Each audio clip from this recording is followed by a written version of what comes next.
নবী সাল্লাল্লাহু আলাইহি সাল্লাম বলেছেন, মান গাশশা ফালাইসা মিন্না, যে ধোঁকা দেয়, যে প্রতারণা করে, যে দুই নম্বরই করে, যে চিটারি করে, সে আমার উম্মত নয়। আপনার দাড়ি অনেক লম্বা হতে পারে, আপনার দাড়ি সাদা হতে পারে, আপনি মেহেদি লাগাতে পারেন, আপনার টুপি অনেক লম্বা হতে পারে, আপনার পাগড়ি 7 হাত হতে পারে, আপনার জুব্বা অনেক লম্বা হতে পারে, আপনি হজ করতে পারেন, আপনি উমরা করতে পারেন, আপনি মসজিদের সভাপতি হতে পারেন, সেক্রেটারি হতে পারেন, ইমাম সাহেব হতে পারেন, আলেম সাহেব হতে পারেন, আপনি মসজিদের অনেক সামনের কাতারে মুসল্লি হতে পারেন।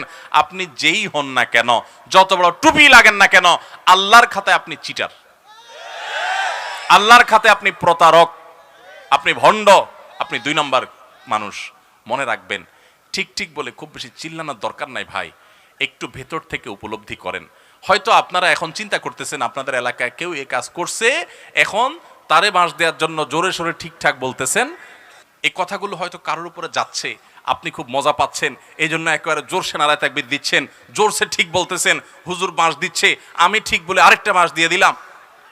ভাইরা আমার কথা শুনেন, কথা শুনেন, আল্লাহর কসম, এটা মজা নেওয়ার জিনিস না ভাই, সিরিয়াস কথা, সিরিয়াস কথা। হয়তো কেউ করছে, আপনি হয়তো অন্যভাবে করছেন, আপনি ঠিক ঠিক চিল্লায়েন না।